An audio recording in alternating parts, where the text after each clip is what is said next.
Guys, we got more news regarding Arc Raiders. So we have a triumphant exit. A new expedition window is fast approaching, and it is time to get your caravan ready for the third expedition. They're doing things a little differently. The big news being that skill points will be earned by dealing damage over the 5-day window, not stash value. Whether you are a seasoned veteran or stepping into your first expedition, read on for a full breakdown of the changes, requirements, and rewards. With your caravan built, you have one last opportunity to truly cement your legacy before departure. So, for the timing, the expedition window will open on the 28th of April at 13. I can't even. Sorry, guys. At 4 Pacific time. You will have 5 days to sign up and complete the requirements on the 4th of May at 9 Central Eastern Standard Time. All players who have signed up will depart automatically. Note that completing your caravan does not count as signing up for the expedition. You will have to sign up during the 5-day window. We are also introducing a last call feature. So, let me see all this stuff here.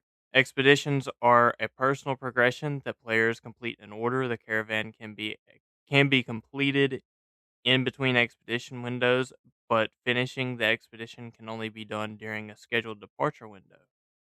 How to do the expedition: complete the caravan. The option to contribute to the caravan starts as soon as you complete the previous expedition, and if this is your first expedition, you can start contributing right away. Then you can wait for the next expedition window, or wait for the expedition window. The next window opens on April 28th, and then it closes on May 4th. And sign up. Once the expedition window opens, you need to sign up, complete the challenge in order to get extra skill points, 5 total per expedition. Players will need to complete a challenge within a 5-day window. Then you can catch up on missed skill points, max 5 per catch up. For players on their second or third expedition, there's more details below. For everyone that signed up, departs on Monday at 9 Central Eastern Time, 7 UTC, and at basically, I would call that midnight Pacific Standard Time or Pacific Time. So, what is different? Use your last gear to leave a mark that will remain long after you're gone. Deal damage challenge instead of stash value for skill points. Instead of gathering stash value in coins, players will now have to deal damage to it get at least to get all 5 skill points, regardless if it's your first, second, or third expedition. All players who have completed their caravan will get the challenge. No need to sign up to see it. You can complete the challenge by dealing damage with any weapon or gadget against any target, except the practice range. Players will have 5 days to complete the damage challenge, Tuesday to Sunday. Catch up. Catch up is still tied to stash value. Players who will now be departing on their second or third expedition, not relevant for players on their first expedition, who missed some skill points from previous expeditions will be able to catch up. Players have to complete the damage challenge first in order to unlock the coin or stash value catch up mechanic. Sorry guys, can't speak. Catch up is 300,000 coins or stash value per skill point. The trials, the last week of season 3, will end on Tuesday, April 28th. Trials will be available during the expedition window this time around, unlike the previous seasons, marking the first week of season 4 and end at the same time as the expedition departure time. Why have they made these changes? Well, we know that they know that grinding for monetary value isn't the most exciting experience. By introducing damage-based objectives and trials instead of stash value, they're providing more freedom and variety in how you can complete the expedition, encouraging the use of loot rather than hoarding it throughout the 5-day window. Above all, they want expeditions to be fun and not an endless grind.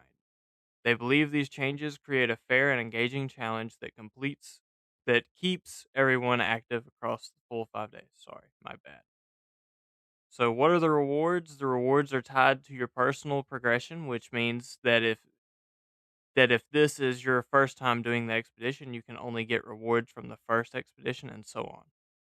So, everything that is permanent, if you do the expedition, permanent rewards will always be on your account, like cosmetics. The patchwork outfit evolved, new toggles. Oh, so they added new toggles for it. The helmet, bandolier, leg accessories, new color variations, white, red, and black, green. That may be new. I'm not sure if that's new or not. I haven't done the expeditions personally, but they have a scrappy turban, the expedition indicator icon, which is upgraded for each expedition. Then for bonuses, plus 12 stash space per expedition. 12 stash space is granted per expedition, so if the max without doing the expedition is 280, doing your first expedition will amount you to 292. If you do 2 expeditions, the total would be 304. If you do 3 expeditions, 316, and so on. Plus 0 to 5 skill points, plus catch up on missed skill points for those embarking on their second or third expedition. So 91 total for those on their third expedition, max 5 skill points per catch up. Some skill points are granted based on the damage challenge for the 5 skill points, and catch up skill points are granted based on coins or stash value. Consecutive buffs. Consecutive means that if you miss an expedition window, these buffs will be reset.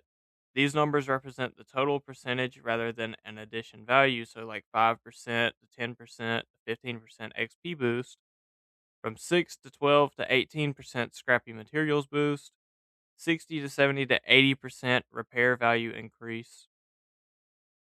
There's a new feature called Last Call. For players who have completed the caravan but missed signing up during the 5-day expedition window, they will have a chance to sign up. During the next login, players will get a pop up with the last chance to sign up. The damage requirement is not needed for this option, although no skill points will be granted. Future expeditions. Finishing the third expedition will unlock the entire patchwork outfit, and the fourth expedition will introduce the first step of a brand new one.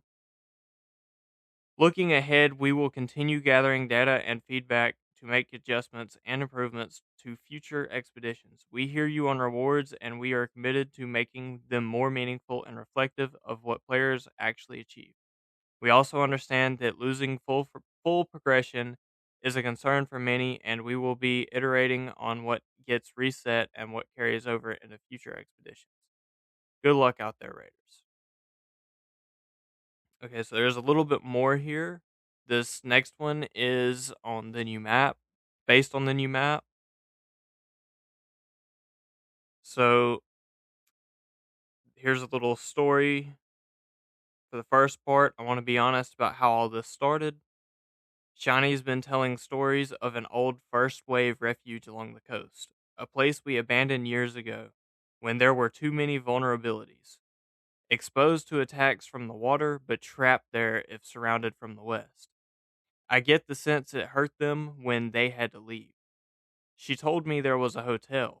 That's something akin to an accommodation block. But from what I gather more, a swimming pool, bars, a place where people would dance. And down the coast, a dockyard.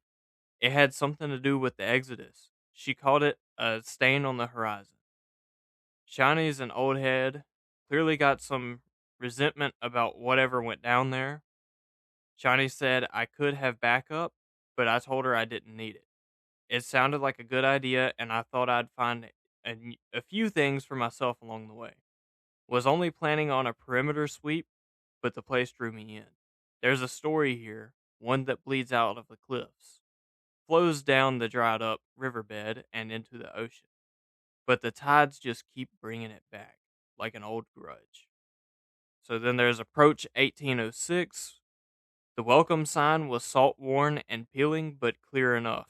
Panorama Azure. So it's an Exodus hotel. The interior is wrecked.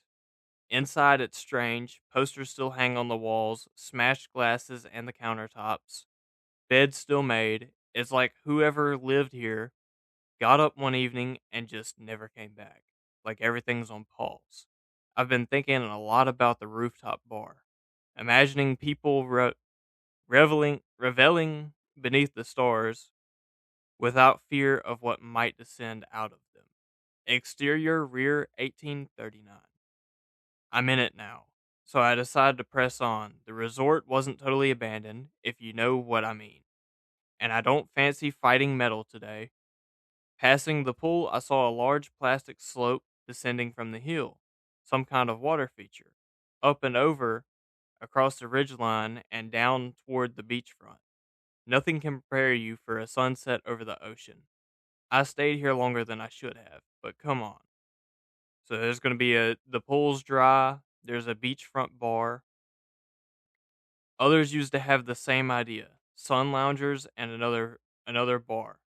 These people were celebrating something all right. I snapped myself out of my daze and set my course along the coast. A bad idea, I know. It's too open, too low. But I had to take off my boots just to feel the sand beneath my feet. I listened to the birds and felt the heat of the sun on the back of my neck. Walked like walked like that all the way to the harbor. A pack of wasps brought me back to reality further down the beach. Harbor 1914. The docks are something else. Towering cranes, piles of shipping containers, and a sea wall encasing it all. It's different from the hotel, industrial and cold. It's easy to imagine the raiders going wild for a place like this. Plenty of verticality, cover, spaces to cause trouble or disappear into. There's signs of flooding too. The tide seemed to have swallowed parts of the dockyard and spat it back out again onto the sand. Dead ships lie wrecked and half buried, while stacks of containers are toppled and strewn along the strip. So there's a customs house and a stacking yard. Hard to believe this was an Exodus port once.